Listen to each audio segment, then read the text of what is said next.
Hello, welcome to Small Teaching, Big Learning. This is a series of short videos based on the concept of small HL teaching. What is small teaching in general? This is a concept coined by James Lang and further developed with his colleague Flower Darby that is focused on small but powerful modifications to course design and teaching practices. Small teaching takes an incremental approach to improving instruction.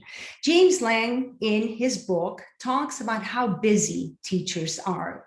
We don't always have the time to make big changes in our teaching. And so his book focuses on small, incremental, bite-sized changes that together over time add up to big improvements in learning. The small teaching approach is also focused on or based on the science of learning, the neuroscience of learning. Together, all of this adds up to big learning. Here are some examples of the adjustments offered by Lang and Darby. Things that like activating prior knowledge, making predictions, unpacking learning, and motivating students, giving them a sense of belonging, giving them what Lang calls inspiration.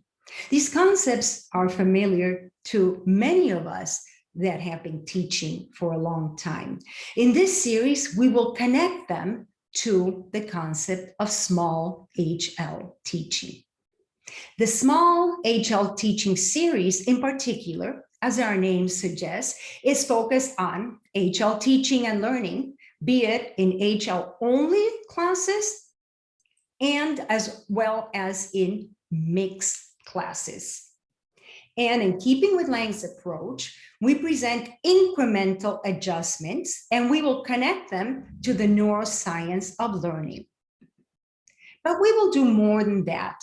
We will offer adjustments that directly support the foundational principles and practices of HL teaching and learning. And hopefully, not just HL teaching and learning, but all language teaching and learning. What are those principles and practices that we want to support with our small teaching adjustments? We can divide them up into 3 domains. In the area of language, we want to expand our learners' functional proficiency. That is what they can do with language. We know HL learners come to the classroom with significant skills. What we want to do is learn what those skills are and expand on them.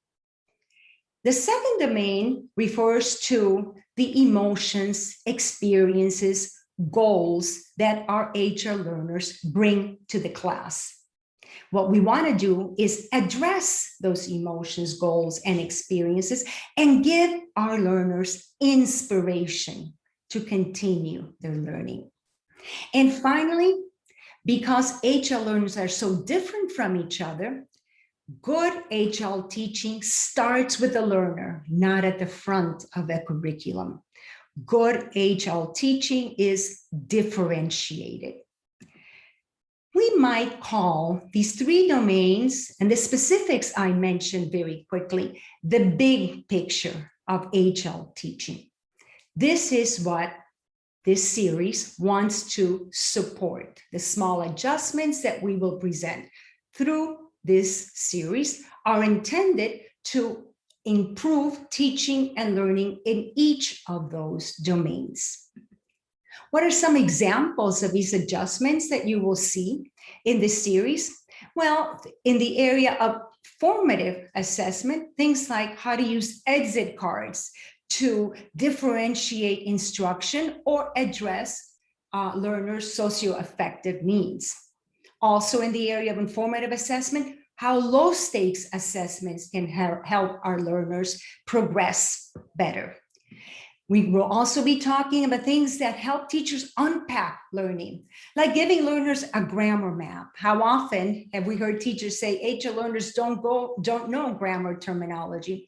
Well, if we give them a grammar map, we can help them understand what we're doing in the classroom. Self-assessments are also really helpful, as well as scope instructing rubrics.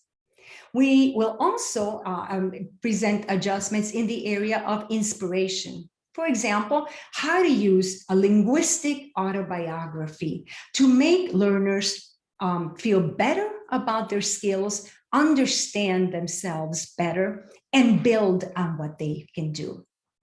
These and other adjustments that will be presented in this series can help you improve your teaching in an incremental fashion. Before I go, because HLX is a resource for and by teachers, I want to invite you to contribute to this series. Create a video or send your suggestions for a topic, and we will create a video on them. Whatever you decide to do, please write to me so we can collaborate on what you do. And of course, you can always comment below. We appreciate your comments and suggestions. Thank you and enjoy the series.